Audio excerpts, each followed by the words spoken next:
from the Crooked P History. Today we are in the Minnesota River Valley and we are visiting what's left of the Joseph R. Brown house. Uh, his house was built in around the 1860s, but in 1862 there was a Dakota uprising here in Minnesota, and the Dakota burnt his house to the ground. So this is what's left of it.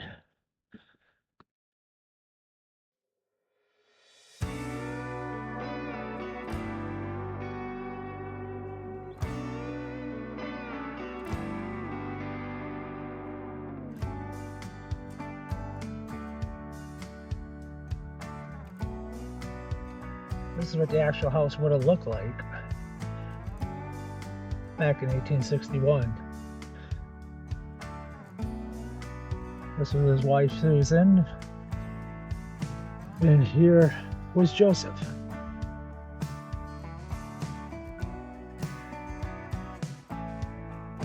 Looks like a little picnic area where you can sit and enjoy the scenery.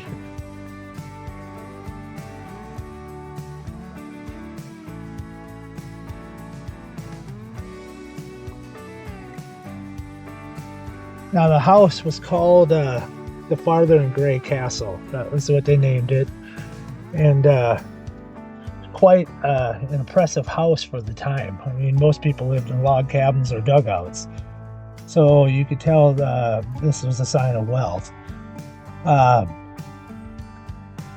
These ruins are all that remain of a large stone house built in 1861 by Joseph R. Brown, frontier fur trader, Indian agent, politician, journalist, and inventor. He had his hands in a lot of things. The house known as Farther and Gay Castle was a center of hospitality and a happy family life for the short time that Brown, his mixed-blood Sioux wife, and their 12 children lived in it. On August 19, 1862, during the Sioux uprising, the Browns were forced to flee their home, which was looted and burned by the attacking Indians. This plaque was given in 1958. Now, the only reason Joseph was actually not here at the time of the attack, his wife was, and the only thing that saved him is she was related to the tribe, and they helped some of the natives and stuff. So she's able to save her life, her kid's life, and the people that were with her lives. But the Dakota still burnt their house. But here is what's left of their house.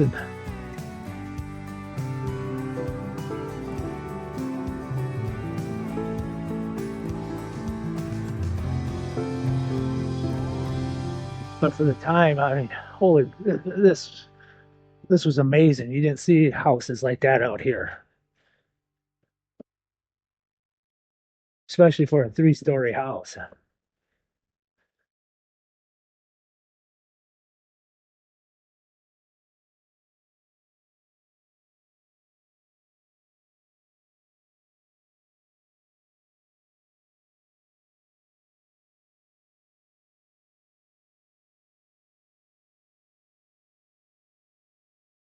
Say hi.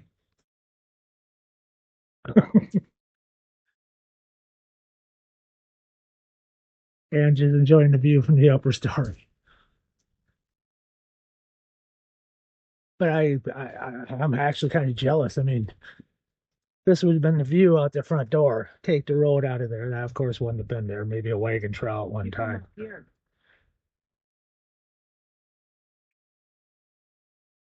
Can't find the back. Can't find the back door.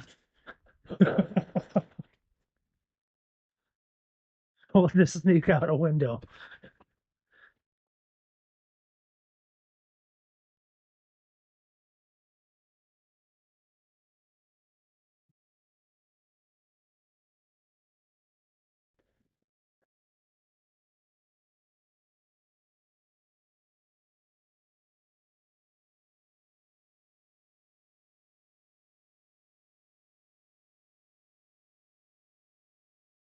Watch storms coming. You can watch anything from up here. And you can kind of tell why the Dakota I mean, they had all their land taken away except for a 10-mile strip uh, up by the Minnesota River. So you can see why they fought to keep this. I mean, this whole river valley is pretty amazing. On County Road 15, the scenic byway, we went south on County Road 21. As you can see, we've had substantial rain down here. I mean, 20 inches of rain in the last 3-4 weeks. Now, the reason I came down here is there is an old trestle beam bridge down here. It's closed. You can't use it anymore. But up around that curve way up there is the actual bridge. But the Minnesota River is you can see there's no way possible getting it's a really neat bridge. I wanted to get a picture, show it to you guys before, eventually it's going to fall in or it's going to get torn down. But with all the rain, there's just no possible way to get up to it. And yeah. I'm a good swimmer, but I don't want to get wet.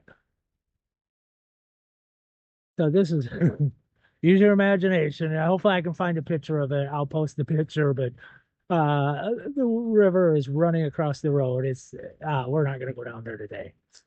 But hopefully I can find a picture. Usually in Minnesota this time of year, we're in the middle of a 2-month drought already. And we've had so much rain. The rivers are over their bank.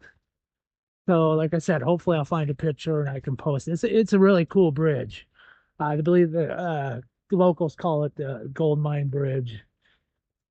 So, but we're not going to make it down there today.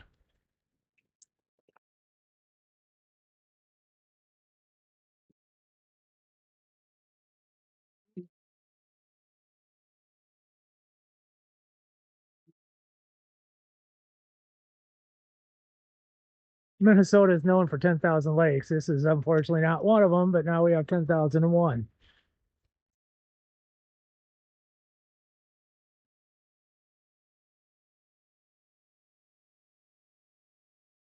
Of the many personal stories from the 1862 Sioux uprising, none is more emblematic of the experience of the recently arrived settlers than that of Mary Schwant.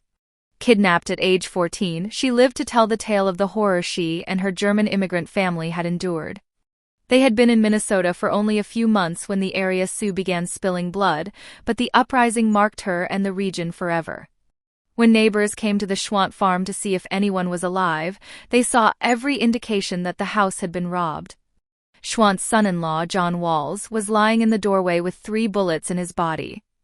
His wife, Schwant's daughter, who had been with child, was found dead, her womb cut open and the unborn child nailed to a tree. The mother, Christina Schwant, was found in the field beheaded.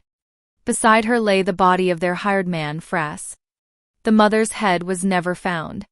August, the surviving brother, managed to crawl half-dead from his home. Thereafter, he always wore a hat due to the scar from a tomahawk blow to the forehead. His 14-year-old sister Mary had been at the home of neighbors at the time of the attack on the Schwant farm. Upon hearing news of the uprising, she had fled with others but was soon captured. Have an old shed right there. I believe you have a house right over here. Pretty much covered up by weeds, but you can see a little bit of it.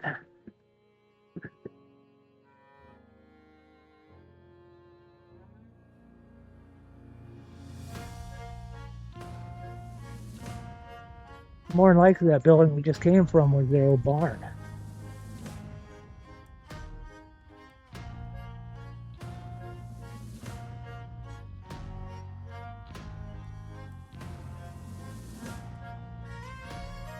By the time we get home, we're going to have a pickup full of corn and acorns, whatever else you can find alongside the road.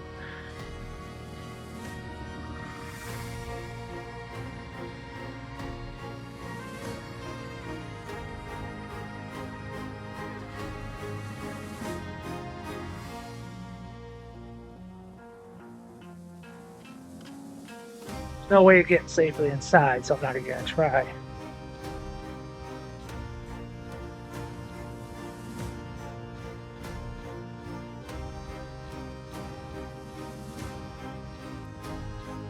I don't even know where the door is.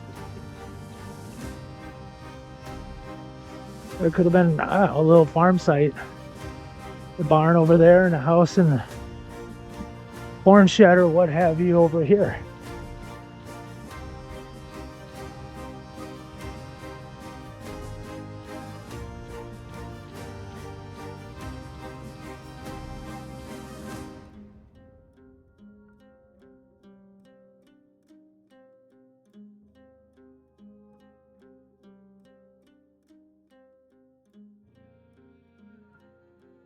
Thinking the door is right here. You can see some latches.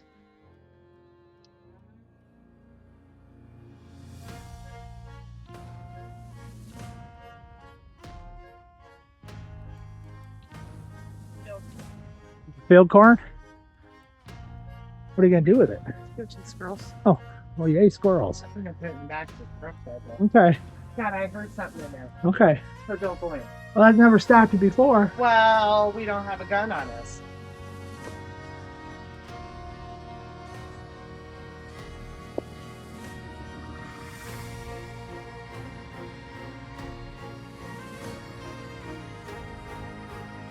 There's definitely something in there. That's alive. I can hear them moving around, so I think we're just gonna walk away and let them have their house.